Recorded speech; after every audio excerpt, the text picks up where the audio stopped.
explore natures!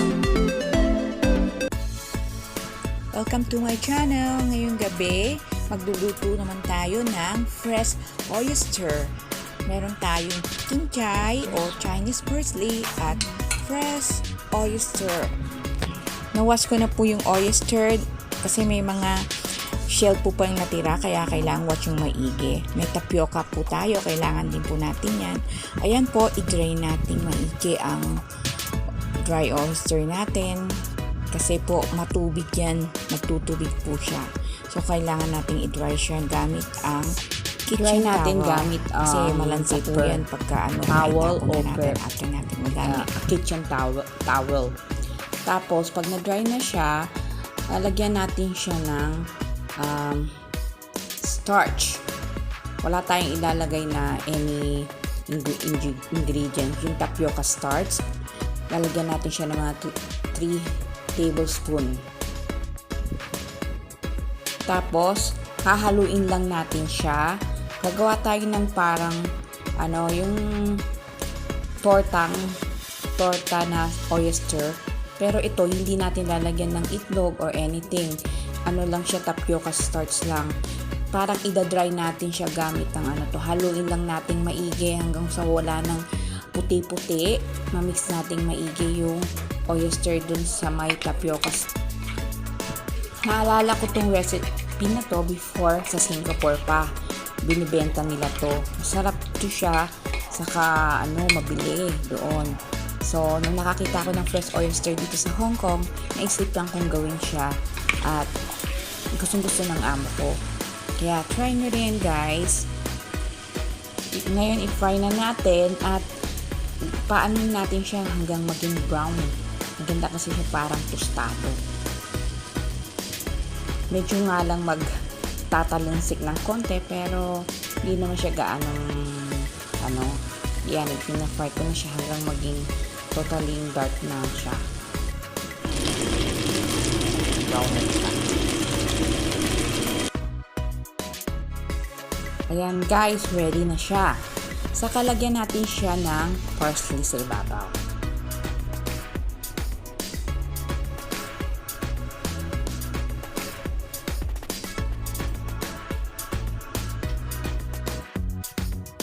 Guys, ito na yung ating second dish, ang stir fry with kailan o Chinese broccoli. Ayan, need natin i-marinate yung ating beef ng half teaspoon na cornstarch at 2 tablespoon soy sauce at a dash of pepper. I-mix po natin ng evenly para pati yung mga cornstarch na halo maigi. Lagyan din natin ng konting tubig kahit 1 tablespoon of water para ma-mix po natin siyang maigi. So, keep po natin siya sa fridge sa mga 1 hour to 30 minutes kasi parang yung marinade niya pumasok dun sa beef. And then, lagyan natin ng 1 tablespoon of cooking oil.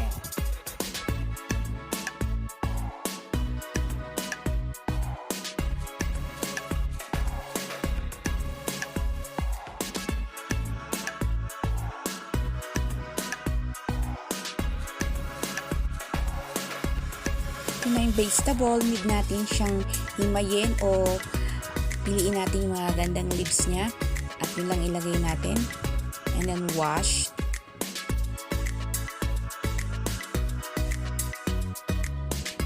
Need natin magpakulo ng tubig at lagyan natin ng 1 teaspoon baking powder para yung pagkapait ng medyo mapait kasi yung kailan o Chinese broccoli matanggal.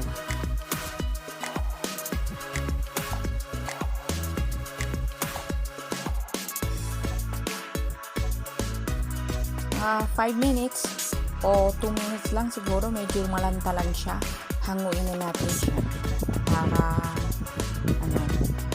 tapos hugasan natin siya ulit.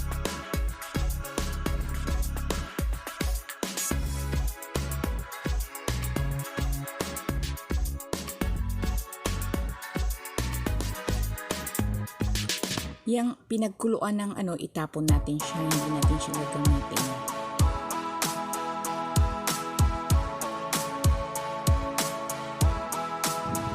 Ayan, kumukulo na siya. Ayan, muna natin kumulan ng mga 1 minute.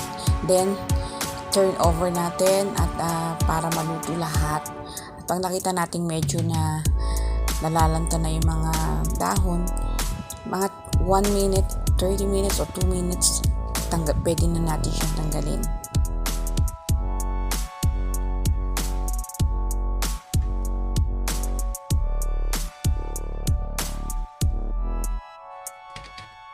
Hugasan natin siya at kailangan kasi yung para maalis yung lasa ng baking powder.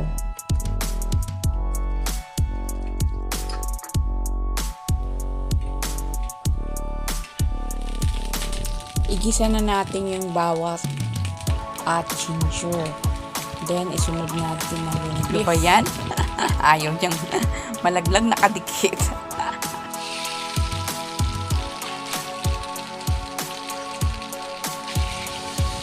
Fry natin hanggang mag half cook siya.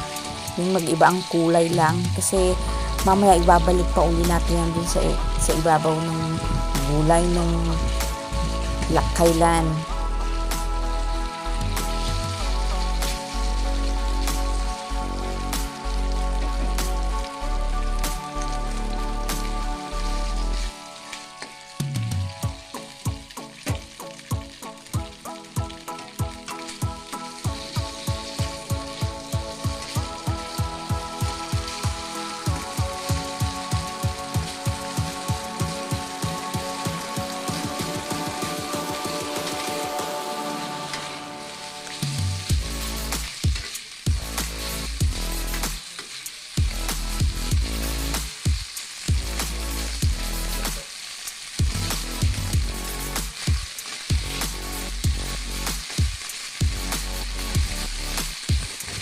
Ayan, hanguin na natin siya maya-maya.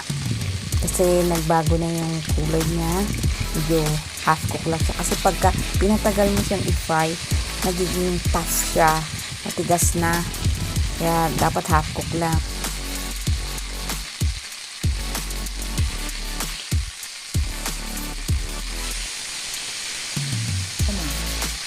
Yung smell ng garlic sa kanyang ginger.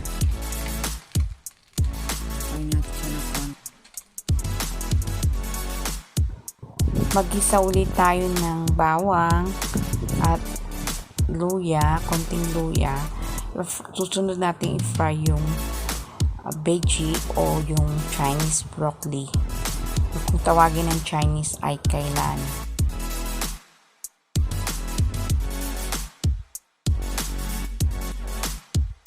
Fry natin until yung aroma, yung amoy ng bawang at ng luya, maamoy natin.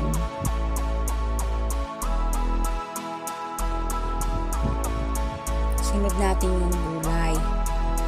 Pag tingnan natin okay na yung bawang at yung luya, sunod natin yung gulay at hayaan natin stir fry about 1 minute. After 1 minute, maganda sana boil na yung vegetable kasi hindi mo na siya kailangang lutuin ng matagal kasi yung kailan medyo matagal yan lutuin kasi yung mga stem niya na kailangang kasama sa pagluluto.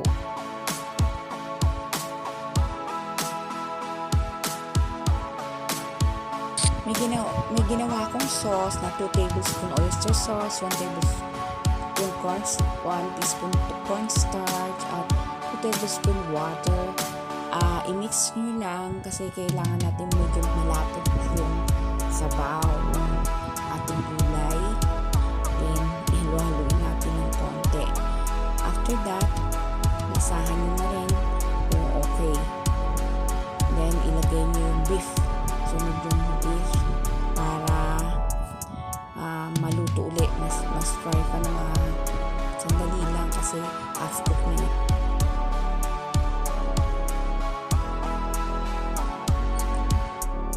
Then, ayan. medyo pakuluan ng konti. Tapos lasahan na natin kung tama na sa tinitimpla nyo. Hindi, add pa kayo ng konting oyster sauce o soy sauce para kasi ang ama-am ko ayaw nila ng salt.